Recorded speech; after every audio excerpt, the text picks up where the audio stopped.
Welcome to all. Special economic zone म्हणजे SEZ नंतरचा भारतीय औद्योगिक व उत्पादन क्षेत्रामध्ये सर्वात मोठी सरकारनं जी योजना लॉन्च केलेली आहे, जी स्कीम लॉन्च केलेली आहे, ती म्हणजे भारत औद्योगिक विकास योजना, ज्याला भव्य या नावाने ओळखल्या जाते. तुम्ही अभ्यासक्रमामध्ये किंवा इकॉनॉमिक्सच्या पुस्तकामध्ये तुम्ही मेक इन इंडिया वाचलं असेल, राष्ट्रीय उत्पादन धोरण वाचलं असेल, सेज वाचलं असेल. याच मालिकेमध्ये आता तुम्हाला ही गोष्ट अभ्यासायची आहे आणि लक्षात ठेवायचं, आजचं हे करंट उद्याचं बेसिक असणार आहे. मेक इन इंडिया 2015 मध्ये बेसिक होतं, लगेच 2017-18 मध्ये ते आपल्या सिलेबसचा पार्ट बनला. व्यवस्थितपणे ऐका, वही पेन सोबत घेऊन बसा. याचं कारण, परीक्षेमध्ये प्रश्न आल्यानंतर फडफड करण्यात काहीच अर्थ नाही. परीक्षेत प्रश्न आल्यानंतर त्यावर अभ्यास करणे म्हणजे पुढच्या परीक्षेच्या नापासाची तयारी करणे असते. त्यामुळे हुशार विद्यार्थी तो असतो जो परीक्षेच्या आधी काय येणार आहे यावर काम करतो, आणि यालाच ट्रेंड म्हणतात, यालाच डिरेक्शन म्हणतात. भारत औद्योगिक विकास योजना. ओके, काल तुम्हाला माहित असेल की गुढीपाडवा होता आणि त्या गुढीपाडव्याच्या दिवशी सगळ्या न्यूजपेपरची ही टायटल, त्याला काय म्हणतात की न्यूज होती, फ्रंट पेजवरची न्यूज होती.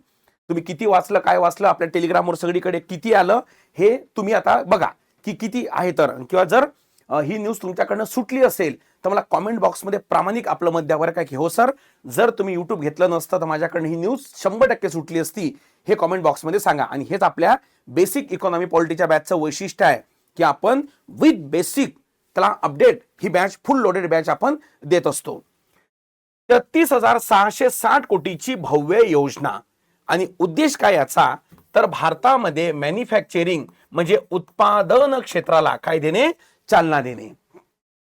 काय आहे तर पहिले समजून घ्या. पहिलं मी बेसिक आपल्या भाषेमध्ये समजवतो म्हणजे तुम्हाला याचा काय लागेल, एक व्यवस्थितपणे अंदाज हा लागून जाईल.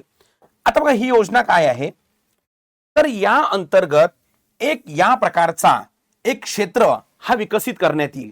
जसं सेज मध्ये विकसित करतो त्या पद्धतीचं, जो 100 ते 1000, त्याला काय म्हणतात की 100 ते 1000 तो कशाचा असेल, हेक्टरचा हा असेल. 100 ते 1000 प्रति एकर, सॉरी हेक्टर नाही, ओके कुठे गेलं बाबा, हा 100 ते 1000 एकर पर्यंत काय असेल, सेक्टर असेल. मी हेक्टर बोललो, ओके. या दरम्यान त्यामध्ये लक्षात ठेवायचं, ईशान्य भारतासाठी 50 एकर क्षेत्रफळ असेल आणि प्रति एकर 1 कोटी रुपयापर्यंत त्याला काय करण्यात येईल, अनुदाने दिले जाईल. आणि इथे एक शब्द इम्पॉर्टंट आहे, प्लग अँड प्ले. म्हणजे सिंपल भाषेत, हा एक भूखंड विकसित केला, इथं सगळ्या प्रकारचं इन्फ्रास्ट्रक्चर तयार केलं. उद्योजकाला काय करायचं आहे, मॅन्युफॅक्चरला काय करायचं आहे, यायचं आहे आणि इथं उत्पादन हे स्टार्ट करायचं आहे. याच्यामुळे काय होईल बघा, दोन बाजूनं काय सवलती मिळेल.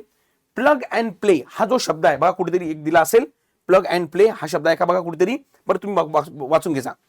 प्लग अँड प्ले म्हणजे काय, जसा आला उत्पादनाला सुरुवात करेल. यामुळे काय होईल, मॅन्युफॅक्चरिंगचा स्पीड वाढेल आणि जेवढा मॅन्युफॅक्चरिंगचा स्पीड जास्त तेवढी भारतामधनं एक्सपोर्ट म्हणजे निर्यात जास्त आणि तेवढा एम्प्लॉयमेंट रेट पण आपला जास्त असेल. 1991 नंतर, विशेष करून 2013 नंतर भारताचं इंडस्ट्रियल पॉलिसी ही मॅन्युफॅक्चरिंग बेस आहे बरं का, ही इंडस्ट्रियल बेस नाही आहे, उत्पादन आधारित आहे. ओके, आणि त्यामध्येच तुम्हाला वाटत नाही का सेज सारखंच काहीतरी नवीन आहे. यस, मी सेजच त्याला मॉडिफाईड व्हर्जन म्हणून राहिलो की प्लग अँड प्ले. जस्ट उद्योग आला, उदाहरणार्थ एखादी इलेक्ट्रॉनिक मॅन्युफॅक्चरिंग कंपनी आहे, ती आली, लगेच शेंद्रा MIDC मध्ये काम चालू केलं, लगेच एक्सपोर्ट, लगेच रोजगार निर्मिती.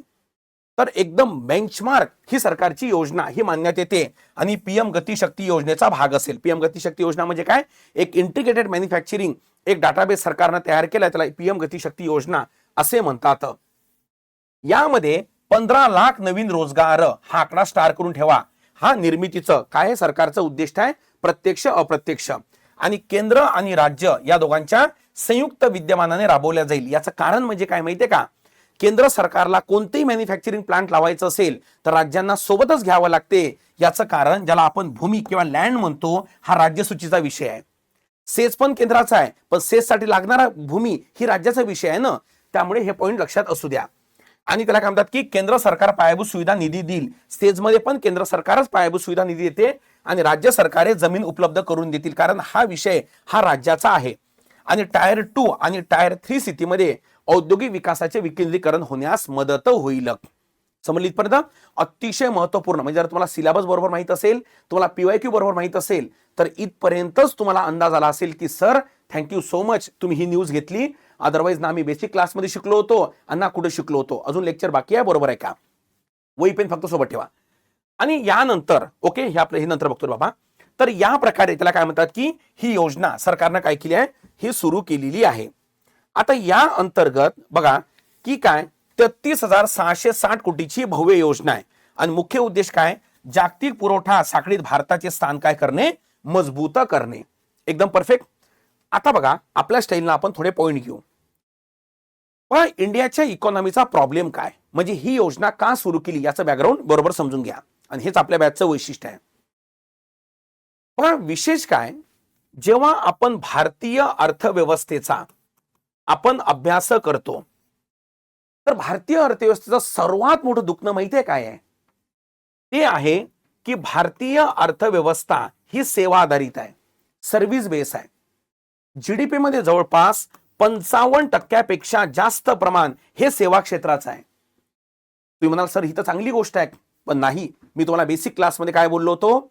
जेव्हा अर्थव्यवस्था सेवा आधारित असते तेव्हा ती ज्या प्रमाणात रोजगार निर्माण करायला पाहिजे त्या प्रमाणामध्ये ती रोजगार निर्माण करत नाही.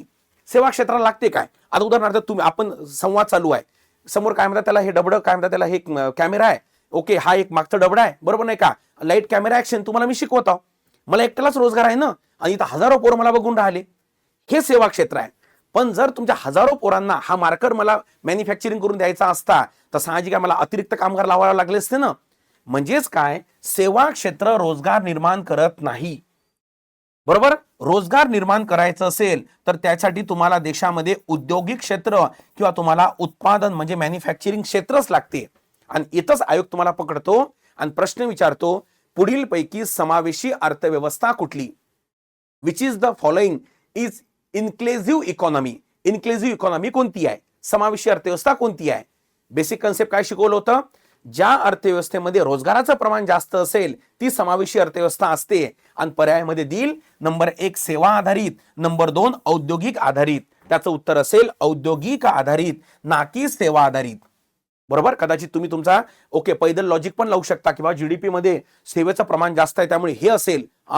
हे त्याचं उत्तर असेल औद्योगिक. म्हणून लक्षात ठेवायचं, सरकार मेक इन इंडिया म्हणते, मॅन्युफॅक्चरिंग इंडिया म्हणते, सरकार सर्व्हिस इन इंडिया कधीच म्हणत नाही, कधी म्हणत नाही. त्याचं रिझन हे आहे. आणि म्हणून तुम्हाला माहित असेल की मॅन्युफॅक्चरिंगला, औद्योगिक क्षेत्राला चालना देण्यासाठी सरकारनं ओके 1991 नंतर मोठ्या सुधारणा केल्या. त्यातलं पहिलं म्हणजे काय, तर 2000 मध्ये सरकारनं सेज धोरण आणलं. 2005 मध्ये सरकारने सेज ऍक्ट आणला. बरोबर? या सेजचं नंतर पुढचं व्हर्जन म्हणजे नॅशनल मॅन्युफॅक्चरिंग पॉलिसी 2011 मध्ये सरकारनं आणली, ज्याचा उद्देश होता जीडीपी मध्ये मॅन्युफॅक्चरिंगचं प्रमाण हे 25% करणे, उत्पादन क्षेत्राचा वाटा. बरोबर? की जो सध्या 16% आहे. इथं आयोगाचा पीवायक्यू आहे. याचंच रूपांतर म्हणजे याला ऍक्टिव्हेट करण्यासाठी आपण नॅशनल इन्व्हेस्टमेंट मॅन्युफॅक्चरिंग झोन बनवले. बरोबर? याचंच रूपांतर नंतर मोदीजींनी मेक इन इंडिया मध्ये केलं. बरोबर? शॉर्ट फॉर्म लक्षात राहील ना, मेक इन इंडिया मध्ये केलं. आणि याच मेक इन इंडियाचं रूपांतर नंतर केलं आत्मनिर्भर ओके भारतमध्ये. तुम्हाला माहिती आहे बेसिक लेक्चर मध्ये मी पूर्ण 2 तास शिकवत असतो. ओके, आत्मनिर्भर भारतमध्ये याला चालना देण्यासाठी पेन चेंज करतो. Okay, product link incentive scheme सुरू केली, ज्याला पीएलआय योजना म्हणतात. बरोबर? आणि याचा पुढचा टप्पा म्हणजे ही भव्य नावाची योजना आहे. ओके, जे आपले जुने कार्यकर्ते आहेत त्यांनी हे अपडेट करून घ्या. जे नवीन कार्यकर्ते आहेत त्यांनी बघा या प्रकारचा भारतीय मॅन्युफॅक्चरिंगचा सिक्वेन्स आहे. भारतामध्ये पहिल्यांदा मॅन्युफॅक्चरिंग बेस हे सेज आणलं, स्पेशल इकॉनॉमिक झोन. 2000 मध्ये धोरण, 2005 मध्ये ऍक्ट बनवला, ज्या अंतर्गत सवलती दिल्या होत्या. त्याचं रूपांतर नॅशनल मॅन्युफॅक्चरिंग पॉलिसी म्हणजे 2011 मध्ये जग मंदीमधनं बाहेर आलं होतं, त्यामुळे उत्पादन क्षेत्राला चालना देण्यासाठी हे धोरण सरकारनं आणलं, ज्याचा उद्देश होता जीडीपी मध्ये 25% हा वाटा मजबूत करणे किंवा वाटा वाढवणे.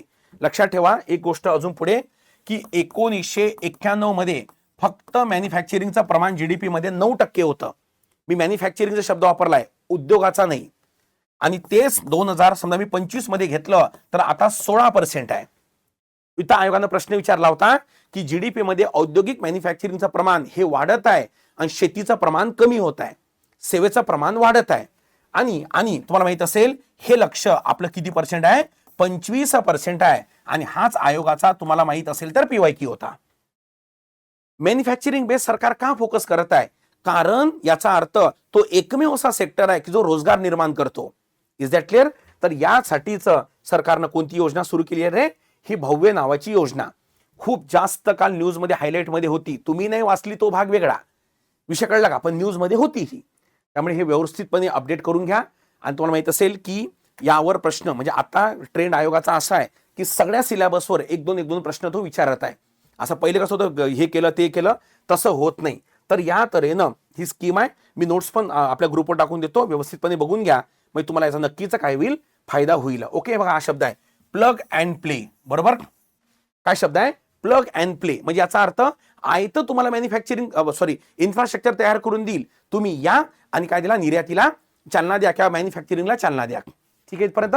याचा अर्थ असा की बघा उद्योजकांना, हे बघा हे सगळं वाक्य ऍक्च्युअली पीपीटी वाचणं ते मला चांगलं वाटत नाही, तुम्ही बघून घ्या. चांगलं वाटत नाही म्हणजे हे शिकवणं थोडी आहे पीपीटी वाचणं. बिटवीन लाईन क्लिअर झाल्या पाहिजे बाबा. चला समजली इथपर्यंत? आणि उत्पादनातील लागणारा वेळ आणि खर्च कमी करणे आणि एफडीआयला काय करणे, आकर्षित करणे, हा यामागचा प्रमुख उद्देश आहे. समजली इथपर्यंत? 33,660 कोटी आकडे लक्षात राहील. ओके, याचं काय म्हणजे हे इस्टिमेट आहे आणि केंद्र आणि राज्य हे दोघं मिळून हे त्याला काय म्हणतात करणार. बघा हे आपले बॅचेस आहे.